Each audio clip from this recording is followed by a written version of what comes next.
Hi, I'm Mike Callicrate. I live in Western Kansas and have businesses in Colorado Springs, Colorado. We slaughter animals where they're at in St. Francis, Kansas, on our ranch, and then we haul carcasses to the urban center, which is Colorado Springs, about 200 miles away. And what this is really just an example of what I think we need going forward in order to be able to feed ourselves in a resilient and sustainable way. I've been fighting industrial agriculture for around 30 years. I really discovered that the big meat packers had decided to cooperate rather than compete about 1988. And by 1990 something, I had fully realized that I was playing in a fool's game as a cattle feeder. And so I started to think about how do we make the system better? How do we make it serve the people who are involved, from the ranch to the worker in the slaughterhouse, processing plants, and the consumer. And so in about 2000, we developed Ranch Foods Direct, which is exactly the intent of that model, is to try to replace the industrial model that I think has served us extremely poorly. And I want to tell you about a flight I took on Friday from Newton, Kansas to Colorado Springs. Now, on that path, you will cross the entire width of the Ogallala Aquifer. The Ogallala Aquifer has sort of been this area of industrial production agriculture. The water is being pumped there to grow corn and soybeans and wheat and alfalfa hay and all these things that feed into the food system, but mostly in producing livestock feed below cost of production.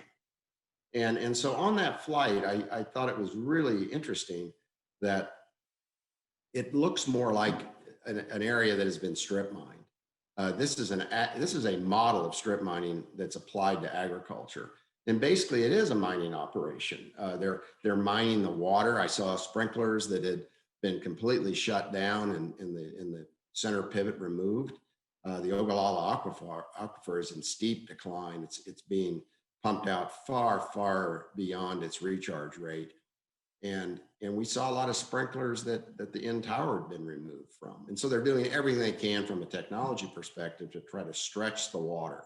But this is a valuable public resource that's being mined by a few, and the profits being handed off to the big food companies of the world, like Tyson and JBS and Cargill and Marfrig's National Beef Company.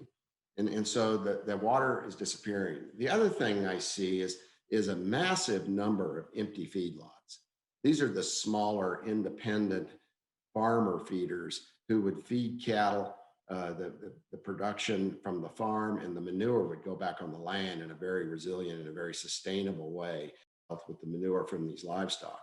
Those are gone. Those are essentially gone. And the animals have now been concentrated into some very large operations where manure is a liability, not an asset. No, it's not. It's a problem. It's a pollutant instead of this wonderful asset that builds soil health. And these are the feedlots that have sweetheart deals with the big meat packers that are getting prices well above the reported prices for livestock, and they're able then to put their neighbors out of business and take over whatever animals that they used to feed in those smaller, more sustainable kind of operations. And so it was quite a shock just to see the soil loss across, especially eastern Colorado, where it's been blowing and washing away for years. A huge percent of the topsoil is already gone. And so we're well on our way to not being able to feed ourselves. And you know, you talk to people and they say, yeah, Mike, but that industrial model, that corporate control model is just so efficient. And I say, really? How so? You know, my operation at St. Francis, Kansas, one man can slaughter 4 animals per person per day, per man per day. And these are not the most highly skilled butchers. These are young people that want to learn, and they're learning how to process these animals, but they can get 4 animals per man per day. The biggest Tyson plants, the 2 biggest Tyson plants at Dakota City and Garden City, Kansas, we're looking at less than 1.6 animals per man per day. So who really is more efficient? How about water use? The big plants are using over 700 gallons per animal processed. At my small plant in St. Francis, Kansas, we're using between 30 and 50 gallons of water per animal processed. And so the big lie of economies of scale and efficiency is really an efficiency about extracting wealth. It's about how do they extract the wealth from the farmer, from the rancher, from the land, from the available water resource, and reward their shareholders and top executives. That's what they're really efficient at. And so it's a model that's failed. And we have to acknowledge it, and we have to be ready to build the alternative, like I've been working on for the last 20 years with Ranch Foods Direct. And so you think about their efficiency.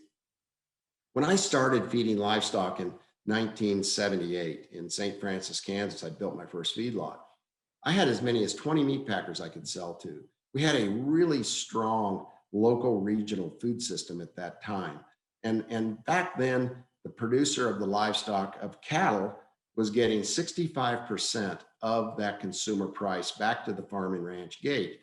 That fell as low as 27% last June during the COVID disaster. And it's running around 35 to 40% consistently. And so there's been this massive loss of over $1,000 a head that has been taken from the livestock producer and handed off to the big corporations who are posting unbelievable returns on equity. 30 some percent returns on equity at the retail level, high teens to 20% return at the slaughterhouse level. But food service is the big one, the Cisco's of the world. The last 5 years, they've averaged a 43% return on equity, while workers, farmers, and ranchers are just going bankrupt, and workers being mistreated and forced into dangerous working conditions. None of that exists, essentially. None of that exists in the alternative, more local regional model like I have tried to develop with Ranch Foods Direct. And so now what we see too is we see, fear of inflation. The fear of inflation is real, and they're talking about it, but we have to really distinguish, is it inflation or is it price gouging? And we saw what the big packers did with COVID. They shot the price of beef up to the retailer and food service companies, recapturing a lot of what they'd handed off to the retailer earlier.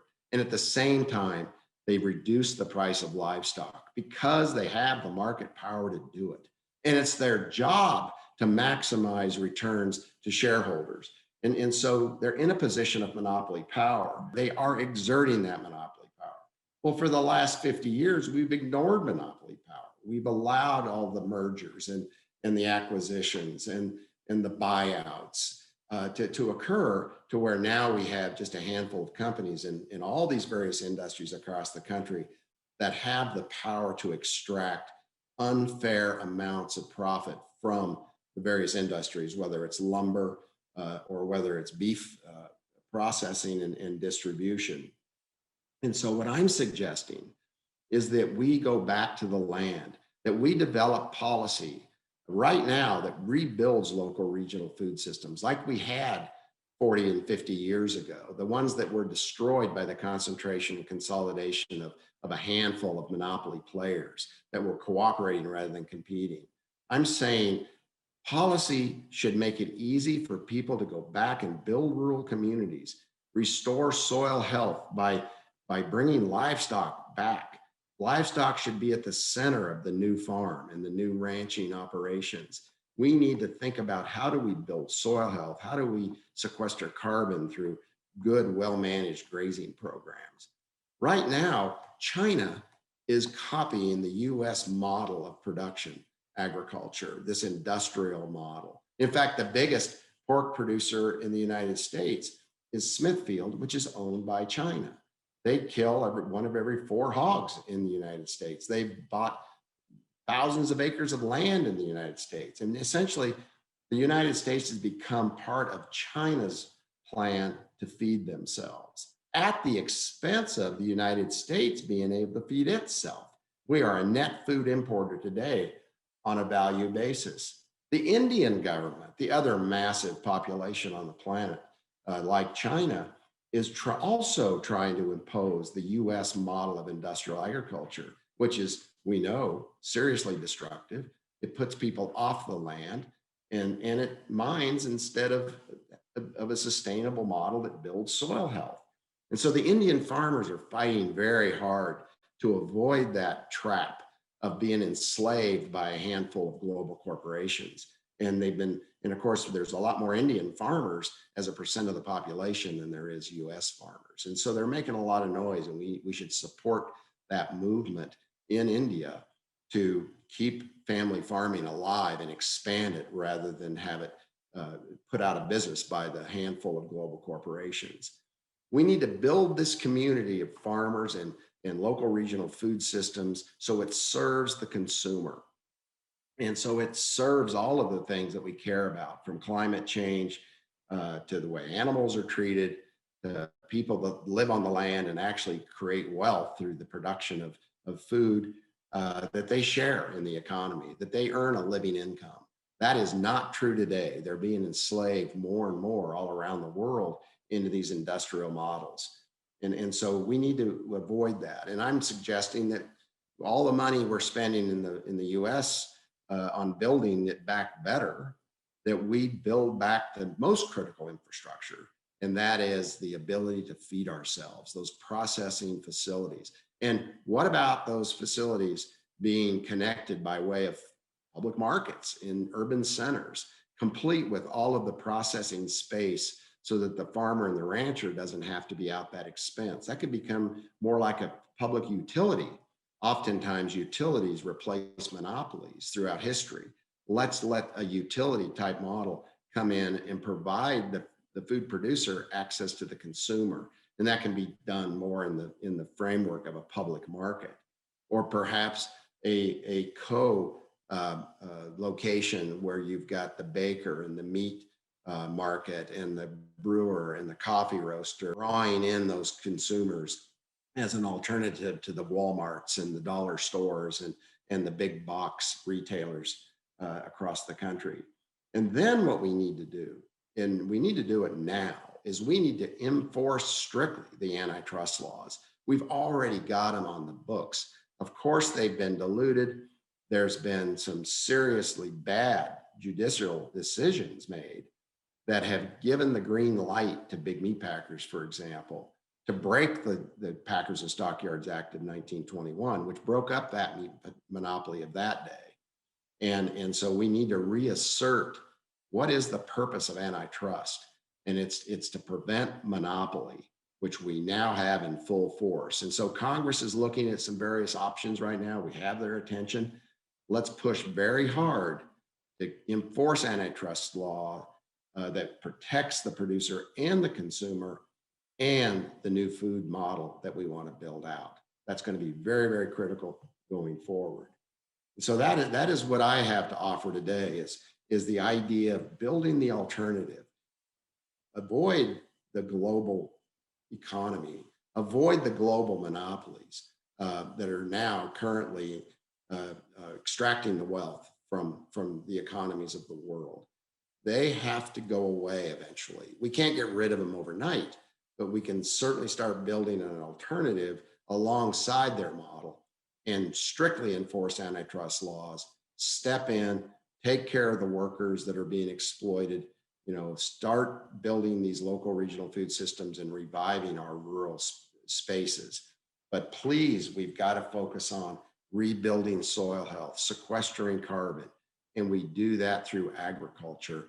And we do that through a livestock-centered agriculture. So thank you for having me on today. And I really appreciate the opportunity to speak to you all. Bye.